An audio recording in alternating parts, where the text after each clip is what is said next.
Alright guys, तो अभी तक हमने ये समझ लिया है कि किस तरीके से हम स्टडी करेंगे इस पेज को, किस तरीके से हमें पता चलेगा कौन कौन सी डिटेल्स मिसिंग है, कौन कौन सी डिटेल्स कंफर्म करनी है और किस तरीके से हमें कॉल करनी है. So we have gone through that particular process. Now ये डिटेल्स अपडेट कहाँ करनी है उसके बारे में बात कर लेते हैं. सो आप ये जो बॉक्स में देख पा रहे हैं एनरिच, ये जो आप एनरिच देख रहे हैं ये एक टैब है जिसके थ्रू, जिसकी हेल्प से आप लोग अपने कस्टमर्स के, अपने सेलर्स की प्रोफाइल में जाकर उसकी डिटेल्स अपडेट कर सकते हैं while on the call with the customer, with the seller. ठीक है, आइए देखते हैं. जैसे ही आप एनरिच पे क्लिक करेंगे तुरंत ही आप कहाँ लैंड कर देंगे, आप कस्टमर के सेलर पेज पे लैंड कर जाएंगे. आप क्लिक करेंगे एनरिच पर, वो आपको डायरेक्टली कहाँ लेकर आ जाएंगे, यहाँ पर आप सीधा कस्टमर के सेलर कैटलॉग पेज पर आ जाएंगे. यहाँ पर आप सीधा आके आपको दिखेगा प्रोडक्ट्स, और अगर कस्टमर के प्रोफाइल में प्रोडक्ट्स एडेड होंगे तो यहाँ पे वो प्रोडक्ट्स शो हो जाएंगे, और अगर प्रोडक्ट्स एडेड नहीं होंगे तो यहाँ पे इस तरीके से शो होगा, you have no products please add new product. और यहाँ पर ऐड न्यू प्रोडक्ट का आपको एक छोटू सा एक बटन दिखाई दे जाएगा. अब गाइस सेलर पेज में आपको और भी चीजों का ध्यान रखना है. Let's talk about them. अभी पहले हमने देखा था कि हम प्रोडक्ट्स पे सीधा लैंड होते हैं. जब हम क्लिक करते हैं एनरिच पे, हम सीधा कस्टमर के प्रोडक्ट्स वाले सेक्शन पे लैंड करते हैं, जहां से हमें ये पता चलता है कस्टमर के कैटलॉग में कितने प्रोडक्ट एडेड हैं या कितने प्रोडक्ट एडेड नहीं है. सो बेसिकली हम अपने सेलर एनरिचमेंट पेज पे काउंट देख पाते हैं.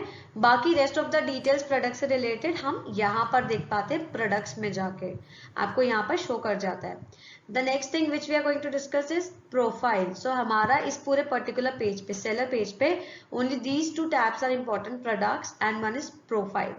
प्रोफाइल के बारे में बात कर लेते हैं. प्रोफाइल में हमें सिर्फ इन दो चीजों के बारे में ध्यान देना है, एक contact details and the other one is business profile.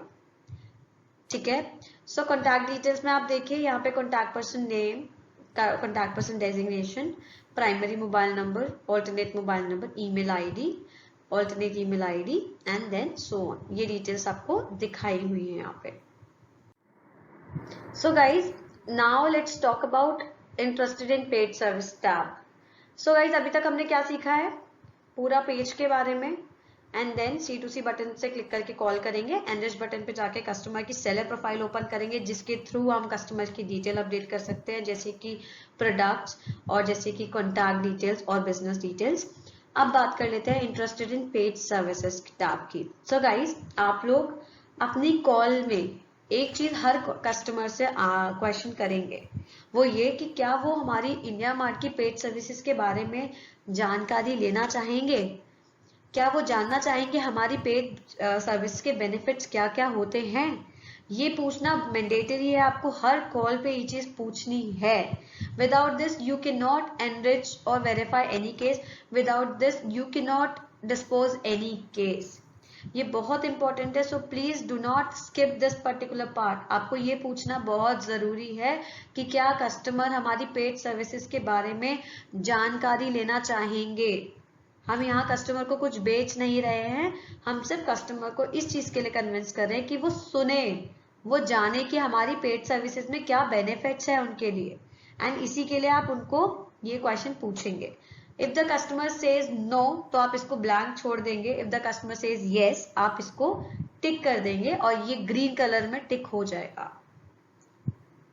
Alright, let's move ahead. So guys, let's talk about the dispositions now. So आप सभी के पास एंड्रॉइड फोन, iOS फोन होंगे. सभी के फोन में जो भी कॉल्स आती हैं वो कहीं ना कहीं डिस्पोज होती है. जैसे कि अगर किसी की मिस कॉल आती है तो वो मिस्ड कॉल फोल्डर में होती है. अगर आप किसी को फोन मिलाते हैं तो वो डायल्ड कॉल में होती है. और अगर किसी की इनकमिंग कॉल आती है, किसी की कॉल आती है सामने से, तो वो इनकमिंग कॉल या रिसीव्ड कॉल में भी हमें दिखती है. राइट, इसी तरीके से गाइस जो भी केस पे आप काम करेंगे उनको भी हम अलग अलग बकेट्स में डिस्पोज करने वाले हैं. So now we are going to discuss about the disposition which we are going to use to dispose our cases. हम जिस भी केस पे काम करेंगे हर एक केस को हर एक बकेट में डिस्पोज करेंगे. So now let's discuss about कि कौन सी बकेट में कौन से केसेस जाने चाहिए.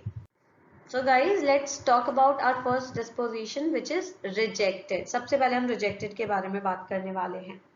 So rejected मतलब वो कस्टमर जो इंडिया मार्ट पर आने के लिए तैयार नहीं है, या फिर वो कस्टमर जो इंडिया मार्ट पर अपना कैटलॉग एक्टिवेट नहीं कराना चाहते हैं आपसे. ठीक है, देखिए आपको भी पता है कि कोई भी बिजनेस हो, हर जगह एक सेटिस्फाइड, डिससेटिस्फाइड और एक कस्टमर होता है जिसका एवरेज रेटिंग होता है. हर तरीके के कस्टमर अवेलेबल होते हैं. सो इंडिया मार्ट के भी बहुत से ऐसे कस्टमर हैं मे बी इंटरेस्टेड ना हो ये सर्विसेज अवेल करने में, चाहे ये फ्री हो तब भी. सो अगर कोई कस्टमर आपसे ये कहते हैं, आप जब उनको कॉल करते हैं कि भाई देखो मेरा तो ये बिजनेस बहुत पहले बंद हो चुका है, ठीक है, ये मेरा बिजनेस बंद हो चुका है, मैं ये कंपनी बंद कर चुका हूँ, मेरे पास कोई प्रोडक्ट्स नहीं है सेल करने के लिए. आपने कोशिश करी, कन्विंस करी पूछने की कि सर ये तो फ्री ऑफ कॉस्ट सर्विस है, बता दीजिए अगर आप कोई सर्विस, अगर आप सर्विस या प्रोडक्ट कोई भी अपना लिस्ट कराना चाहते हैं. सेलर फिर भी मना करता है. आप रिजेक्टेड में जाके बिजनेस क्लोज में इस लीड को डिस्पोज कर देंगे. सेकेंड आ जाता है language barrier. So guys see, आपको ये प्रोसेस में हिंदी और इंग्लिश आना बहुत जरूरी है, क्योंकि maximum of the customer will speak in Hindi and then English is a global language. So आप जिस स्टेट में मे बी कहीं पर अगर हिंदी नहीं आती होगी तो उनको इंग्लिश आना इज इम्पोर्टेंट. ठीक है. सो गाइज ये जो लैंग्वेज बैरियर वाला ऑप्शन है वो उनके लिए जो वो थर्ड लैंग्वेज नहीं समझ पा रहे हैं कस्टमर की. For an example, I call a customer, I belong to Delhi NCR. I call a customer and that customer is talking to me in Tamil. मुझे हिंदी और इंग्लिश आती है. I will try to convince the customer to talk to me in Hindi और English. I will tell sir I can only speak in Hindi और English, can you please speak in Hindi और English. अगर customer बात कर लेता है then we are good to go है. हम बात करेंगे उनसे और बात करके डिटेल्स वगैरह अपडेट करके एनरिचो वेरीफाई कर देंगे. लेकिन कोई कस्टमर अगर ये चीज बोलता है कि he can not speak in Hindi और he can not speak in English और आपको वो थर्ड लैंग्वेज नहीं आती है, आप सिंपली रिजेक्टेड में जाके लैंग्वेज बैरियर में जाके उस केस को डिस्पोज कर देंगे. Let's move ahead. Wrong contact details. कोई कस्टमर कहता है आपने कॉल किया, वो कहते हैं कि नहीं नहीं ये तो आपने गलत नंबर पे कॉल किया है, आप ये मेरा नंबर है, ये जो भी आपने कंपनी का नंबर डायल किया ये वो नंबर नहीं है. हम पूछेंगे कि सर क्या आप किसी तरीके का बिजनेस करते हैं, क्या आप कोई प्रोडक्ट सेल करना चाहते हैं. मैं इंडिया मार्ट से बात कर रहा हूँ और फ्री सर्विस के लिए आपको कॉल कर रहा हूँ. अगर कस्टमर कन्विंस हो जाता है वेल एंड गुड, आप उसकी प्रोफाइल को एनरिचो वेरीफाई कर सकते हैं. अगर कस्टमर कन्विंस नहीं होता है देन हम उसके केस को रिजेक्टेड में जाके रॉन्ग कॉन्टैक्ट डिटेल्स में डिस्पोज कर देंगे. देन आ जाता है buyer / not interested in selling. So guys बहुत सारे लोग ऐसे होते हैं जो इंडिया मार्ट पर सिर्फ और सिर्फ बाइंग पर्पज से आते हैं, कुछ सेल करने के लिए नहीं आते हैं. ठीक है, तो अगर कोई कस्टमर ये मेंशन करे आपके ये बताने के बावजूद भी कि एक फ्री ऑफ कॉस्ट सर्विस है और वो जो भी प्रोडक्ट्स में डील करते हैं अगर वो सेल करना चाहें इंडिया मार्ट पर तो सेल कर सकते हैं. अगर वो ये बताने के बावजूद भी बोलते हैं कि नहीं नहीं मैं तो कुछ खरीदने आया था इंडिया मार्ट पर, मैं कुछ बेचना नहीं चाहता हूँ ऑन इंडिया मार्ट, अगर वो चीज बोलते हैं आपके कन्विंस करने के बाद भी, तो आप रिजेक्टेड में जाके buyer / not interested in selling में जाके उस केस को डिस्पोज कर देंगे.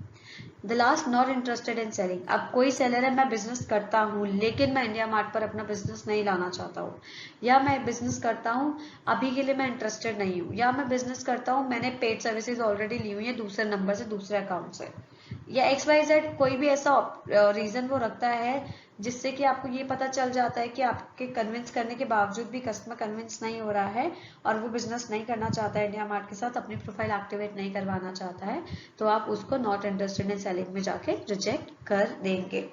होपफुली आपको समझ में आ गया होगा कि कोई भी ऐसा कस्टमर जो इंडिया मार्ट पर अपनी प्रोफाइल एक्टिवेट करने के लिए नहीं इंटरेस्टेड है, सबसे पहले आप लोग ये ट्राई करेंगे कि आप उसको बेनिफिट बता के कन्विंस करने की कोशिश करें.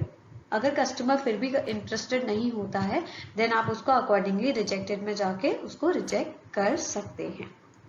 Alright, let's move ahead. So guys let's talk about our second disposition, that is reschedule. ठीक है, सो गाइज रीशेड्यूल में आप उन केसेस को डिस्पोज करेंगे जिन केसेस पे आप चाहते हैं कि कस्टमर के पास कॉल बैक जाए, लेकिन यहाँ पर एक छोटी सी चीज है कि जरूरी नहीं है कि अगर किसी केस को आप रीस्केड्यूल करते हैं, नो आंसर, स्विच ऑफ या कस्टमर डिस्कनेक्टेड द कॉल में, तो वो केसेस आपके पास वापस आए। वो केसेस किसी के पास भी जा सकते हैं। सो जो भी ऐसे केसेस होंगे जिसपे आप चाहते हैं कि कॉल बैक हो, लेकिन ये जरूरी नहीं है कि आप ही कॉल बैक करें, उनको आप इन तीनों डिस्पोजिशंस में, सब डिस्पोजिशन में डिस्पोज करेंगे। जैसे कि आपने किसी कस्टमर को कॉल किया, वो कॉल आंसर नहीं हुई, आप उस केस को रीस्केड्यूल में नो आंसर में सबमिट कर सकते हैं। आपने किसी को कॉल किया, स्विच ऑफ था या फिर नॉट रीचेबल था, फिर आपने उसको रीस्केड्यूल में जाके स्विच ऑफ नॉट रीचेबल में जाके डिस्पोज कर दिया। आपने किसी कस्टमर को कॉल किया एंड XYZ रीजन की वजह से कस्टमर ने आपका कॉल डिस्कनेक्ट कर दिया, ठीक है। अब कस्टमर ने कॉल डिस्कनेक्ट कर दिया, but he did not mention that he is not interested, और ही डिड नॉट मेंशन कि नहीं आप मुझे कॉल क्यों कर रहे हो, मत कॉल करो, या इस टाइप का कोई भी स्टेटमेंट नहीं दिया है। लेकिन आपने जब कस्टमर को इंट्रोडक्शन दिया, या कई बार ऐसा होता है इंट्रोडक्शन भी नहीं देते, कॉल डिस्कनेक्ट हो जाती है, ठीक है। सो उन केसेस को जहां पे कस्टमर ने बिना आपकी बात सुने कॉल डिस्कनेक्ट कर दी, आप उस केस को रीस्केड्यूल में कस्टमर डिस्कनेक्टेड द कॉल में जाके डिस्पोज कर देंगे। I hope this is clear. Now let's talk about those cases. Alright guys. So guys, now we are going to talk about the cases on which you guys can call back. ठीक है, ऐसे cases जिनको आप call back कर सकते हैं। सो आप उन केसेस को रीस्केड्यूल में जाके customer asked to call back later में डिस्पोज करेंगे। कैसे? अब देखिए, customer asked to call back later आप सिलेक्ट करेंगे। यहाँ पर सेट रिमाइंडर में जिस दिन उस कस्टमर को आपको कॉल करनी है और जितने बजे आपको उस कस्टमर को कॉल करनी है, यहाँ पर आके आप उस डेट और टाइम को सेलेक्ट करेंगे। आपको ये ऐड कमेंट वाला बॉक्स जो दिख रहा है, यहाँ पर you need to make sure to put proper comments कि आप इस कस्टमर को कॉल बैक क्यों करना चाहते हैं। फॉर एन एग्जाम्पल, आपने सुंदर को कॉल किया, जो आपका सेलर है, आपने उसको कॉल किया और सेलर ने आपको कॉन्टैक्ट डिटेल्स और बिजनेस डिटेल्स दे दी, लेकिन उसने फोटो प्रोडक्ट के लिए बोला कि सर फोटो प्रोडक्ट के लिए आप मुझे कल सुबह 10 बजे कॉल कीजिएगा। तो आप यहाँ पर अगले दिन का डेट सेलेक्ट करके 10 बजे का टाइमर सेट करेंगे और यहाँ कमेंट में लिखेंगे कि confirmed all contact and business details, need to confirm about photo products, need to get the photo products from the seller, so that जब आप एक दिन में 50 attempts, 70 attempts, 80 attempts, 100 attempts करेंगे तो आपको हर एक केस के बारे में आइडिया नहीं रहेगा। To keep an idea of every case which you are rescheduling in customer asked to call back later, you need to put proper comments so that you can read the comments and call accordingly. It will be beneficial for you. Guys, you need to make sure one thing. आपने जितने बजे का TBRO set किया है, reminder set किया है, उतने बजे आपको फ्री होना जरूरी है। अगर आप 10 मिनट के अंदर अंदर अपने रिमाइंडर, अपने रीस्केड्यूल केस को टच नहीं करते हैं, वो केस किसी और के पास मूव हो जाएगा। एंड वो जो कमेंट्स आपने डाले होंगे वो उनकी हेल्प करेंगे ताकि वो भी कमेंट्स पढ़ के आपके उस कस्टमर से जो पेंडिंग डिटेल्स है वो लेकर उसको एनरिच और वेरीफाई कर दे। So if you need to attempt on each and every single reschedule case which you have rescheduled for callback, आपको ध्यान रख के चलना होगा कि कितने बजे का और किस दिन का आपने कौन सा रिमाइंडर सेट किया हुआ है और अकॉर्डिंगली उस उतने बजे आपको उस कस्टमर को कॉल करना होगा। Alright guys, so let's talk about quick links for the seller. So ये quick links क्या है, आपकी किस तरीके से हेल्प करेगा, ये क्यों इम्पोर्टेंट है, let's discuss it. So guys, अभी तक आप लोगों ने पूरा प्रोसेस का समझा है, किस तरीके से आपको इस केस को स्टडी करना है, क्या क्या डिटेल्स है नहीं है, उन सब चीजों के बारे में चेक करना है। नाउ लेट्स डिस्कस अबाउट कि आपने एक टर्म सुना होगा photo product, photo product, photo product, product enrichment. So guys, ये आपने इसलिए सुना है क्योंकि हमारा एक बहुत मेन टास्क जो है वो ये है कि आपको कस्टमर से फोटो प्रोडक्ट्स भी ऐड करवाने हैं, वो भी ज्यादा से ज्यादा। अब फोटो प्रोडक्ट्स ऐड करने के 3 सोर्सेज होते हैं। सबसे पहले हम कस्टमर से बोले कि वो अपने प्राइमरी नंबर से व्हाट्सएप पर फोटो प्रोडक्ट्स भेज दे। दूसरा, हम कस्टमर से बोले कि इंडिया मार्ट के एप्लीकेशन के थ्रू वो अपने प्रोडक्ट्स ऐड कर ले। एंड तीसरा, हम उससे बोले कि वेबसाइट पर जाके अपने प्रोडक्ट्स ऐड कर ले। राइट, सो ये 3 सोर्सेज होते हैं। सो गाइज, अब हमें जब कस्टमर को गाइड करना है, right, so we can use these links जो आपको यहाँ पर दिख रहे हैं, add products WhatsApp, add product India IM। ठीक है, सो ये क्या लिंक्स है? सो सबसे पहला लिंक है add product WhatsApp. So add product WhatsApp is the link which you can send to a seller. जब सेलर के पास ये लिंक जाएगा तो वो डायरेक्टली इंडिया मार्ट के व्हाट्सएप नंबर वाले पेज पर आ जाएंगे। And then you can guide the customer कि किस तरीके से वो फोटो प्रोडक्ट ऐड कर सकते हैं, सो ऑन।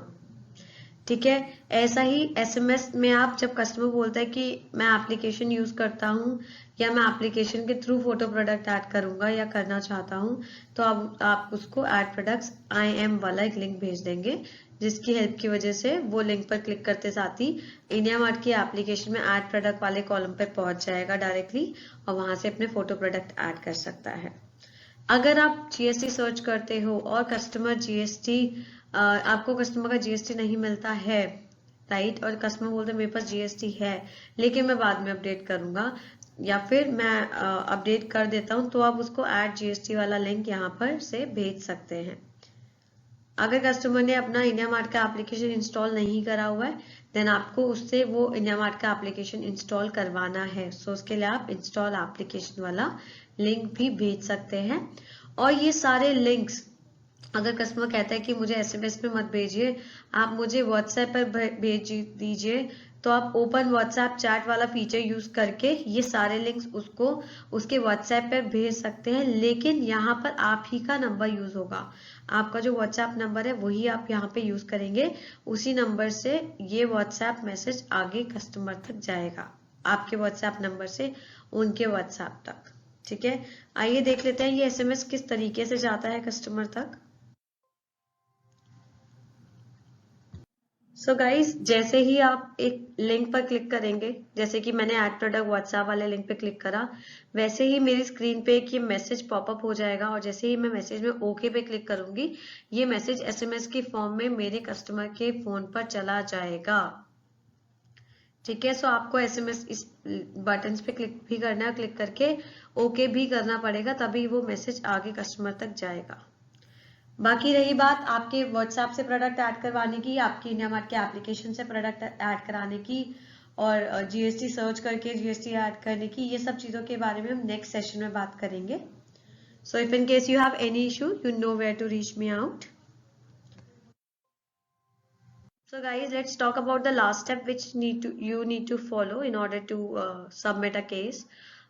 So आप लोग अपने केस पे काम करने के बाद अकॉर्डिंगली जो जो डिटेल्स आप मैक्सिमम अपडेट कर सकते हैं वो डिटेल्स अपडेट कीजिएगा।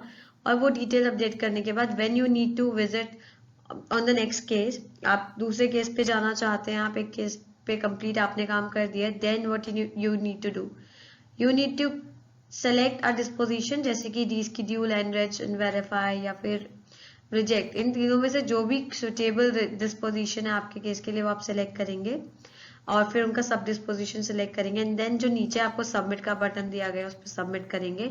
जैसे ही आप सबमिट पे क्लिक करेंगे आपको ये पॉपअप दिख जाएगा गेट नेक्स्ट लीड, और गेट नेक्स्ट लीड पे क्लिक करने के बाद आपको आपका नेक्स्ट केस मिल जाएगा। So this is how you are going to go on your next case. I hope it is clear to all. Thank you so much for your time, guys. If you have any question, any queries, please rewatch the video. And still, if you have doubts, please reach out to me.